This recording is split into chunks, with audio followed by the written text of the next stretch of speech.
Arkham Horror has 1 to 2 investigators looking into weird happenings and monster sightings. I'll explain later how more players can play.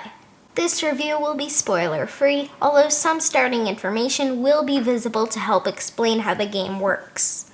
Players choose an investigator, each with their own deck, complete with powerful, unique items and weaknesses.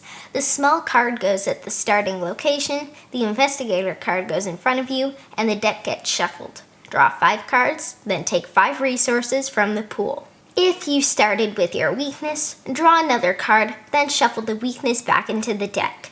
If you don't like your starting hand, you may reshuffle and draw 5 more once. This scenario is called Night of the Zealot.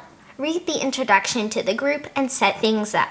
There are instructions for making this easier or harder. If you've never played any of Fantasy Flight Games' HP Lovecraft games or one of their living card games, start no higher than standard just to get a feel for how things work. Night of the Zealot has 3 parts. In the first, you'll be instructed to use specific cards. Beginning in part 2, you'll choose between sets to build the game deck. The choices you make, the events that occur, and your status will decide how the story unfolds. I'll explain how cards and gameplay work soon after I finish explaining scenarios. Once you've completed part 1, no matter your level of success, read the resolution in the scenario book. You may gain experience. If so, you may upgrade cards following the rules on the back of your investigator card.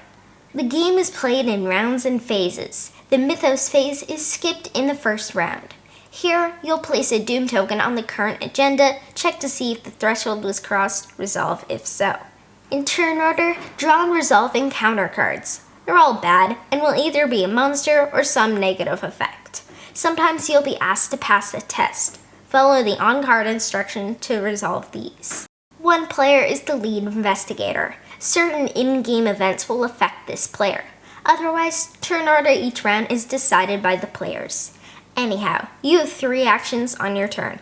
You may perform any action multiple times. Some are straightforward. Move to a new location card, gain a research token, play a card, or draw a card. Activate means you resolve any double arrow effect on a card. Engage means you move an enemy from the location to your threat area, or you engage an enemy engaged with an ally at the same location. Fight is a combat, fist icon, check against the enemy's fight value. Evade is an agility, flying shoe icon, check against an enemy's evade value. Investigate is an intellect, book icon, check against a location's shroud value. Once you've finished your turn, flip over your mini investigator card. Once everyone is finished, begin the enemy phase. Enemies with the hunter keyword will move, following game rules, toward the nearest investigator. Exhausted hunters, or ones at a location with investigators, do not move. Hunters engage an investigator at their location. The enemies then attack following the game rules. Once they're finished, begin the upkeep phase. Investigators flip their mini cards face up, exhausted cards are readied, and investigators gain a resource and draw a card. That's honestly the game. Everything is explained on the cards through words, icons, or sometimes both. The investigators try to successfully make it through the act deck and deal with whatever the agenda and encounter decks throws at them. Play cards, move/investigate/fight at locations, and prevent the world from ending. That's Arkham Horror, the card game. Arkham Horror, the card games box is pretty accurate, although because there's a lot to the setup, our games are closer to 2 hours. The play area depends on the scenario, but 1 to 2 players could possibly get away with using a large coffee table. Otherwise, dining tables are the way to go.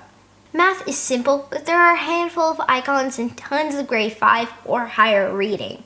The decision-making and risk management is also rather challenging. Finally, the art can be rather gruesome and scary.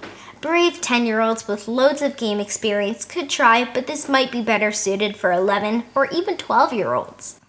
I can't share too much about our Arkham Horror the card game sessions because I want to avoid spoilers. What I can say is that in our 3rd game, I started with a great hand, but our bad luck and decisions in the previous game hurt us. Badly. Dad couldn't deal with the enemies and went insane. Mom was knocked out, and I eventually was too. Sorry, residents of Arkham. I hope you like your new cultist neighbors. Arkham Horror the card game's characters feel very different from one another, not just their base stats, but their abilities and decks too. Some are luck-based, some are magical, some are good at combat, and all can be assembled using the information provided, or you can follow the instructions to create your own custom decks once you're comfortable with the game. Very cool. The Learn to Play guide is fantastic and really does give you everything you need. If you ever have to clarify something in-game, the actual rulebook has an index to make things quick and easy. I recommend heading to orderofgamers.com and downloading his summaries and references.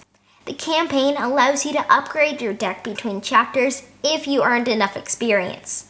These powerful new cards will help you deal with what's to come, but experience doesn't come easily. This works well because you're so thankful when you are able to upgrade. It also makes me excited for when I know the game well enough to start creating decks. The decisions will be agonizing. I love this. The scenario is replayable because the luck of the draw keeps the experience fresh, plus there are random choices at the start that means certain encounter cards will be used and certain cards won't. This can easily support 3 to 4 players, but you need 2 copies of the base set. This is just to give you enough common cards to fill out your starting decks. The game goes on sale often, but still expect to pay around $70 Canadian for the 2. You never need duplicates of any other deluxe or scenario expansion. The base scenario is good and absolutely replayable, but living card games are about their expansions. They're not like Magic the Gathering or Pokemon, where you have no idea what's inside the pack. These are story editions with everything you need. Each of the 7 scenario packs are $15 Canadian, can be played in any order, and give you a replayable 2-hour adventure. The deluxe expansions are around $35 Canadian and offer campaign like the base game. There are then 6 Mythos packs for the deluxe expansions, then the Return to expansions that give you storage and a handful of new cards to add variety to the deluxe expansions. If you want to, you could probably play this one game for the rest of your life, if you're willing to pay it to continue. I do wish there was more mitigation from a bad hand. You can take a mulligan at the start, though only once. Also, if you draw your weakness at the start, you can draw a new card and shuffle the weakness back in. Still, most of the time, you're left with whatever resources you have. I mean, it's thematic and all, but if the wrong encounter cards come out and you can't deal with them and your chip pulls are terrible, you probably won't be enjoying yourself. In Call to Storm from Purple Meeple Games, you can provide aid even from a different location. It's less thematic, but more fun from a gameplay standpoint. After all, this game still is incredibly hard even when you have allies and other players providing support and good cards, and some weakness cards feel worse than others. There are a few where you're like, and others where trying them can be devastating. I don't mind that. I just wish they were all a bit more equal. Arkham Horror the card game is very fun and offers tons of decisions and replayability. Hand management is important and you need to work together to survive. This is way more cooperative than Marvel Champions, another living card game from Fantasy Flight Games. Call to Storm covers the same topic, but is more about gathering resources, fighting enemies, and sealing gates. This is more investigative, and the stories are stronger. Evading and searching in Arkham Horror are just as important as combat. I'd recommend this to people that like difficult co-ops. If you also love the theme, this is a must-have. It's unforgiving, sometimes seemingly impossible, and luck plays a huge role. Keep all that in mind. I will review some, possibly all, of the expansions in the future, so keep watching.